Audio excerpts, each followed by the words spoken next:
Hello Year 8 and welcome to the second video investigating the events of the 1500s in England and across Europe.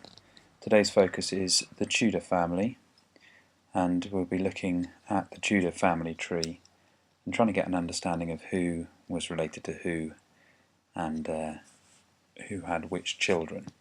We'll start at the very top of the Tudor family tree, which begins with Henry VII and Elizabeth of York, who married in 1486. Now, Henry VII wasn't necessarily going to be the next King of England, and he took over the throne having defeated Richard III at the Battle of Bosworth.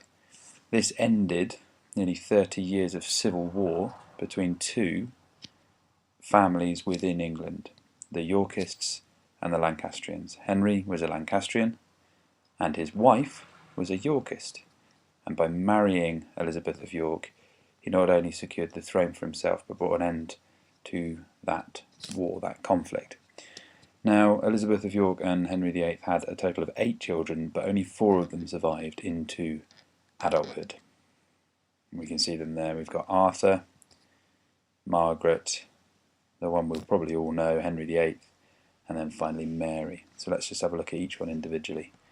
We've got Catherine of Aragon, who married Arthur in 1501. Arthur was due to be the next King of England, but unfortunately died when he was still quite young, leaving Catherine of Aragon a widow. Next in line was Margaret, who married James IV of Scotland in 1503. Now, that marriage didn't last, and she actually was married 2 more times after that.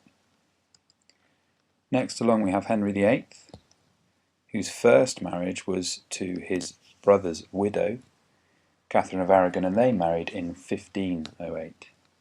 And then finally, from Henry VII and Elizabeth of York's children, we have Mary, who was married to Louis XII of France.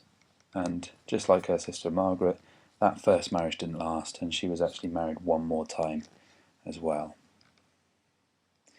Now, if we look back to the relationship, the marriage between Margaret and James IV of Scotland, that did bring 1 child, which is James V of Scotland, a future King of Scotland, and that line of the family tree becomes much more relevant and much more important as we go through the story of Henry VIII and his children. So we will be coming back to that later.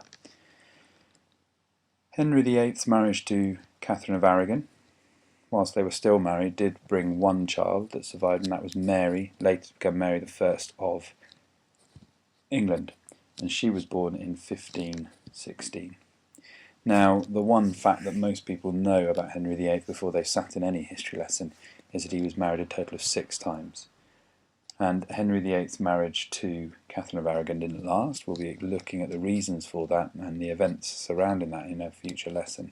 But for now, we just need to know that by 1533, Henry was married again to Anne Boleyn, and that marriage brought another child, Elizabeth I, later Queen Elizabeth I, and she was born in 1533. Henry's 3rd wife, and some say his favourite wife, was Jane Seymour.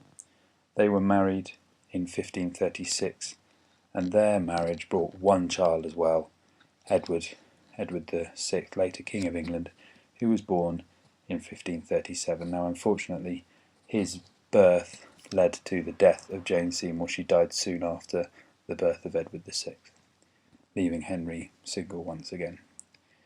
A marriage was arranged for him with a princess from Europe by the name of Anne of Cleves. They were married in January of 1540, but were divorced by July of 1540, so their marriage lasted less than a year. Although Henry and Anne often got on quite well as friends, Henry was not attracted to her in any way and wanted to end the marriage as soon as possible.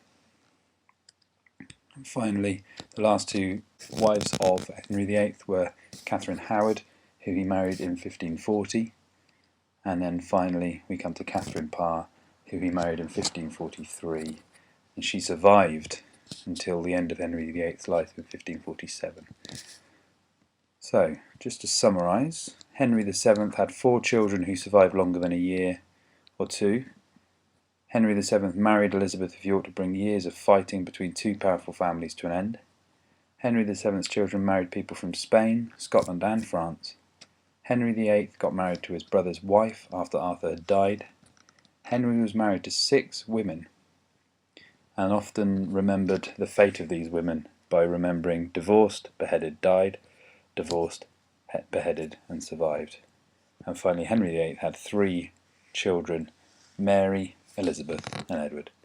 Thank you very much for listening. I hope this will be useful in your next lesson where you'll be putting together the family tree of the Tudors yourself.